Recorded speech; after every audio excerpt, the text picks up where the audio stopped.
बिस्मिल्लाहिर्रहमानिर्रहीम। नाज़रीन अस्सलाम वालेकुम। मैं हूं आपका मेज़बान साबिर शाकिर। वफाकी दारुल हुकूमत इस्लामाबाद से कुछ ताज़ा तरीन इत्तलात। आज 31 दिसंबर है, साल 2022। साल 2022 का आखिरी दिन और आखिरी सूरज हो चुका है गुरूब। साल 2022 कैसा रहा, ये भी इस पर भी बात करते हैं, और किसने क्या खोया क्या पाया इस पर बात करते हैं। कुछ ताज़ा खबरें भी आपके साथ शेयर करेंगे। सबसे पहले तो ताज़ा तरीन खबरें आप ले लें कि बल्दियाती इलेक्शन इस्लामाबाद का पाकिस्तान तहरीक इंसाफ इलेक्शन मांग रही है, और इमरान खान साहब को आउट करने की जो कोशिश की गई थी साल 2022 में, सोचा यह गया था कि इमरान खान साहब को साल 2022 में उनकी सियासत का खात्मा कर दिया जाएगा, इक़्तिदार का खात्मा कर दिया जाएगा, और उसके बाद नई राहें खुलेंगी और मुस्लिम लीग नवाज होगी, पाकिस्तान पीपल्स पार्टी होगी, मौलाना फजलुर रहमान साहब, यानी कि वही सारे के सारे पुराने प्लेयर्स जो हैं जिनके बारे में पिछले 30 साल से ये कहा जाता रहा कि ये तो चोर हैं, ये डाकू हैं, ये सब कुछ हैं, इन्होंने मुल्क को लूट लिया, ये सिक्योरिटी रिस्क है। एक खास बयानिया बनाया गया और ख़ास तौर पे सॉलिड ग्राउंड्स पे बनाया गया। तो उन सब को साल 2022 में उन सब को जिंदा किया गया, उन सब को ऑक्सीजन भरी गई, उन सब को सपोर्ट की गई और उनको वापस लाया गया और उनको इक़्तिदार के ईवानों में पहुंचा दिया गया बड़े ही अदब और एहतराम के साथ। और उन सियासतदानों को भी पहुंचाया गया जो army chief general Qamar Javed Bajwa साहब को सीधी सीधी धमकियां देते थे और सीधी सीधी इल्जाम आयद किए थे, संगीन इल्जाम, संगीन धमकियां। उनके सामने भी बाजवा साहब ने सर्वसजूद हुए और वो सरेंडर किया। एक्चुअली वो एक सरेंडर था, एक ऐसे पॉलिटिशियंस के सामने, ऐसे हुक्मरानों के सामने, ऐसे रहनुमाओं के सामने जिनको अदालतें सजाएं सुनाई जा चुकी थी अदालतों की तरफ से, और वो अदालतों को मतलूब थे, और उन्होंने बाजवा साहब को बड़े ही सख्त तरीन अंदाज में चैलेंज किया था, खुलेआम चैलेंज किया, खुले जलसों में चैलेंज किया।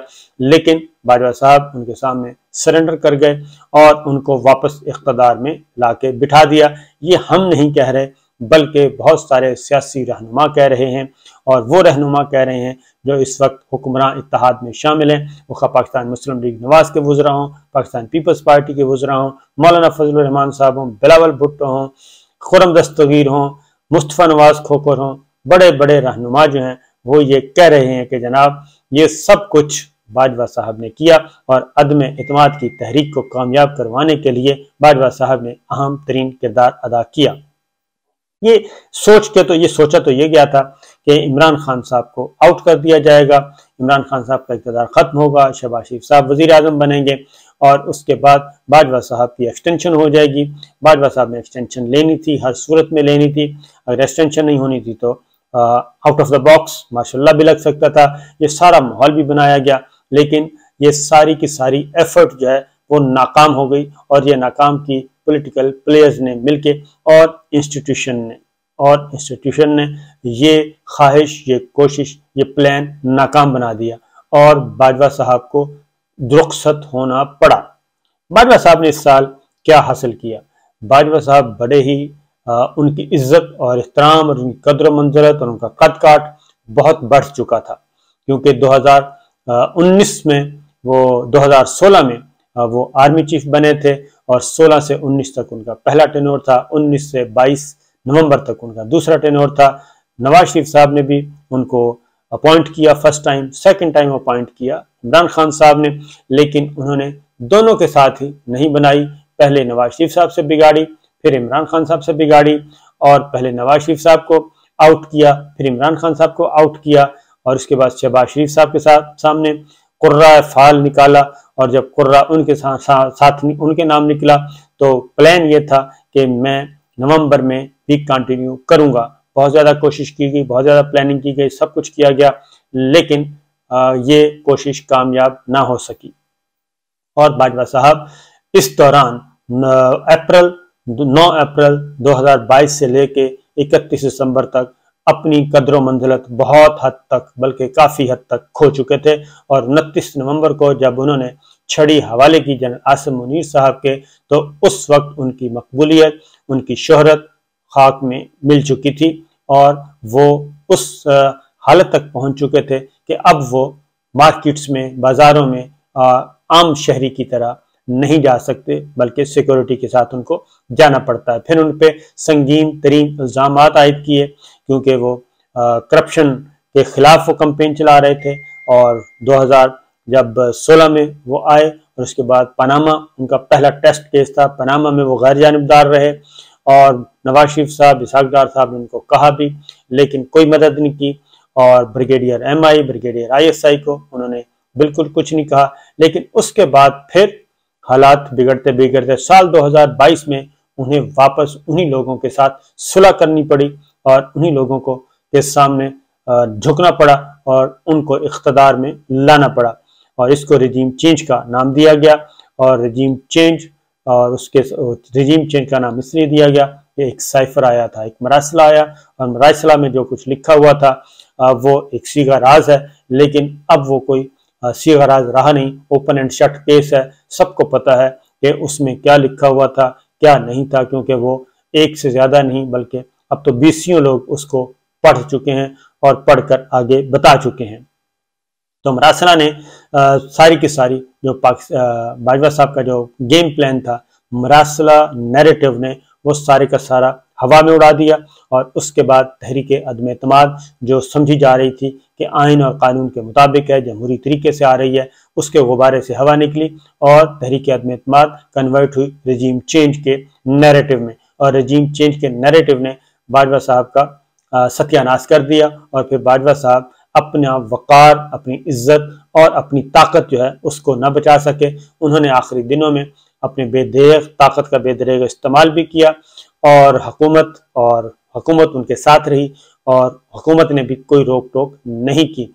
उसमें पाकिस्तान का मीडिया, खास तौर पे 2 मीडिया हाउसेस बहुत ज्यादा जेर अताब रहे, ARY और बोल TV, और ये अब भी जेर अताब हैं। लेकिन 29 नवंबर के बाद जब बाजवा साहब रुखसत हुए तो 29 नवंबर के बाद सूरत हाल बहुत बेहतर है।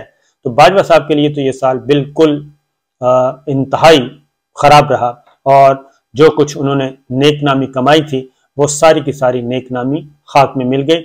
और अब वो मजीद एक्टिव रहना चाहते हैं, लेकिन नहीं, बाजवा साहब के लिए आप कहें 2022 तो बिल्कुल फारिग साल था। हुक्मरान इत्तेहाद के लिए ये साल बहुत अच्छा रहा। उन्हें सियासी तौर पे तो कोई फायदा नहीं हुआ, लेकिन माली तौर पे बहुत ज्यादा फायदे हुए। 1100 अरब रुपए के जो नैब केसेस थे वो खत्म हुए और नैब कवानीन में तरामीम की गई। तरामीम करने के बाद भरपूर तरीके से हुक्मरान इत्तेहाद ने उससे भरपूर फायदा उठाया और नैब कानून में तरामीम को सुप्रीम कोर्ट में चैलेंज किया हुआ है। इस दौरान अदलिया का किरदार जो है वो बहुत ही पॉजिटिव रहा, बज़ाहिर आप कह सकते हैं, लेकिन बहुत पॉजिटिव रहा। और अदलिया ने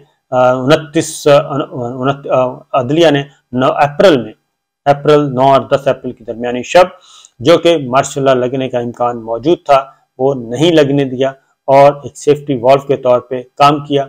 और उस दौरान रात 12 बजे अदालतें खुली और वहीं से सूरत हाल जो है वो बदली। इमरान खान साहब के लिए ये साल कैसा रहा? इमरान खान साहब के लिए ये साल बहुत ही अच्छा रहा, पॉलिटिकली बहुत अच्छा रहा, क्योंकि इक़्तिदार उनका जरूर खत्म हुआ, लेकिन उनका जो पॉलिटिकल कैपिटल है, उनका वोट बैंक, उनकी शोहरत, उनकी मकबूलियत, उसमें कई गुना इजाफा हो गया। और अब इस वक्त तक वो नाकाबिले शिकस्त हैं। 14 जमाती इत्तेहाद के साथ उनका मुकाबला 2 दफा हो चुका, एक कौमी असम्बली की 11 सीटों पे और उसके बाद पंजाब में ज़िमनी इलेक्शन 20 से ज्यादा सीटों पे, और दोनों में ही उन्होंने मात दी है 14 जमाती इत्तेहाद को। और वो मुसलसल शोहरत की बुलंदियों को छू रहे हैं और आगे बढ़ रहे हैं। साल 2022 इसलिए भी इमरान खान साहब के लिए अच्छा रहा कि इमरान खान साहब को इस साल में फारिग करने की कोशिश की गई, सियासी तौर पे भी और अदरवाइज भी उनको फारिग करने की कोशिश की गई। सियासी तौर पे वो फारिग नहीं हो सके, उनको डिस्क्वालीफाई करने की कोशिश की गई। उन पे बेशुमार किस्म के आईनी, कानूनी, अदालती हमले किए गए, लेकिन वो हर हमले में कामयाब रहे और अदालतों से वो सुरखरू हुए। अदालतों ने अपना रोल बहुत अच्छे तरीके से अदा किया, खा वो तोशाखाना था, खा वो फॉरेन फंडिंग था, खा वो दहशतगर्दी के मुकदमात थे, खा वो तौहीन मजहब के मुकदमात थे, खा वो तौहीन अदालत के मुकदमात थे। तमाम मुकदमात में इमरान खान साहब ने सर्वाइव किया और बच बचा के निकलते रहे और उन पे फिर जानलेवा हमला भी हुआ और अल्लाह ताला ने उनको बचाया। सीधी सीधी फायरिंग थी, लेकिन अल्लाह ताला ने उनकी ज़िंदगी को महफूज रखा। तो इसलिए साल 2022 में उनका इक़्तिदार एक दफ़ा ख़त्म हुआ, पंजाब उनसे छीन लिया गया, लेकिन फिर पंजाब भी उनको वापस मिल गया और इस वक्त वो सियासत में छाए हुए हैं। उनके हामी, उनके मुखालिफ, उनके सब जो हैं वो इस बात के मुतरफ हैं कि इमरान खान साहब, दुनिया भी ये मानती है कि इमरान खान इस वक्त पाकिस्तान के पॉपुलर लीडर बन चुके हैं, इसीलिए उनको इलेक्शन नहीं दिया जा रहा। वो पंजाब असम्बली तहलील करना चाहते हैं, खैबर पख्तूनख्वा असम्बली तहलील करना चाहते हैं। उन्होंने अपने इस्तीफे दे रखे हैं, पाकिस्तान तहरीक इंसाफ ने कौमी असम्बली की नशिस्तों से इस्तीफे मंजूर नहीं किए जा रहे, असम्बलियों को तहलील नहीं होने दिया जा रहा, आईनी और कानूनी ऑप्शंस भी उन्हें इस्तेमाल करने नहीं दिए जा रहे।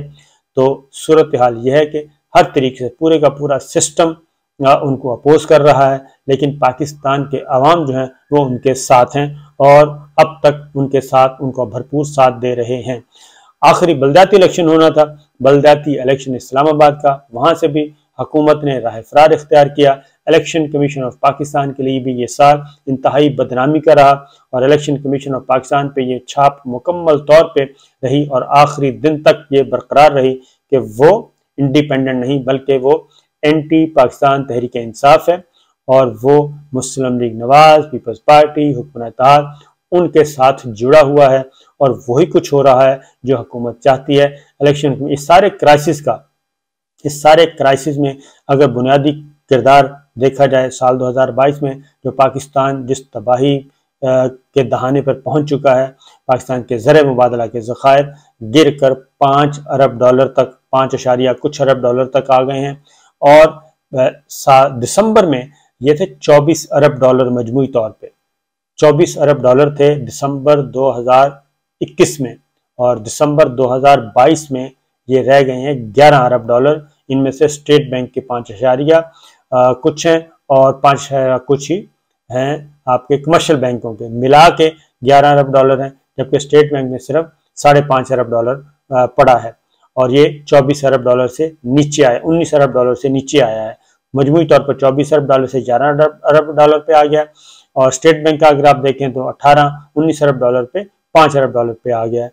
तो ये है हमारी इकोनॉमी की सूरत हाल, सियासी सूरत हाल हमारे सामने। सिक्योरिटी के एतबार से भी हमने जो 20 साल में कामयाबियां हासिल की थी, साल 2022 में दहशतगर्दी के खिलाफ जंग, 20 साल की लड़ाई हमने लड़ी, फतह हासिल की, रोल मॉडल पाकिस्तान का वो पूरी जंग जो है स्ट्रेटजी रोल मॉडल के तौर पर दुनिया भर में देखी जाती है, लेकिन साल 2022 में हमने वो भी लूज किया और दोबारा एक नई जंग की तरफ हम बढ़ रहे हैं जो कि पहले से ज्यादा खतरनाक तस्वर की जा रही है। हमारे साल 2022 में हमारे आखिरी जो महीना है दिसंबर और नवंबर, खास तौर पे नवंबर दिसंबर में दहशतगर्दी की खौफनाक लहर हुई। पाक अफगान बॉर्डर, पाक ईरान बॉर्डर, खैबर पख्तूनख्वा, बलूचिस्तान, यहाँ तक कि इस्लामाबाद में कुछ तो कुछ धमाका भी हुआ और हमारे जवान, खा वो पुलिस के थे, वो हमारे पाक फौज के जवान अफसर जो हैं वो भी शहीद हो रहे हैं और बहुत ज़्यादा उनकी तादाद में इजाफा हुआ। तो ये एक साल 2022 में ये हमने खोया और क्या पाया तो कुछ भी नहीं, खोया ही खोया है। और ना ये बाजवा साहब के लिए साल 2022 अच्छा रहा, ना ही अफवाज पाकिस्तान के लिए अच्छा रहा और ना ही पाकिस्तान के अवाम के लिए अच्छा रहा। ये अच्छा रहा तो हुक्मरान इत्तेहाद के लिए रहा, उन्होंने अपने मुकदमात ख़त्म करवाए, ग्रैंड एनआरओ लिया और इमरान खान साहब का इक़्तिदार मरकज़ से ख़त्म हुआ, लेकिन उसका सियासी तौर पर उनको बहुत बेशुमार फ़ायदा हुआ और इस वक्त वो नाकाबिले शिकस्त हैं। तो इमरान खान साहब जिंदगी में हमला हुआ, सर्वाइवर के तौर पे सामने आए और सर्वाइवर के तौर पे निकले, हर अटैक से, हर हमले से बाहर निकले और उसके बाद अभी तक मौजूद हैं। साल 2022 में वो पाकिस्तान की सियासत पे उनका कंट्रोल रहा, हुकूमत पे नहीं रहा लेकिन पाकिस्तान की सियासत पे उनका कंट्रोल रहा। और 2023 में क्या होगा ये इसके लिए हमें इंतज़ार करना चाहिए। इजाज़त दीजिए, अल्लाह हाफिज़।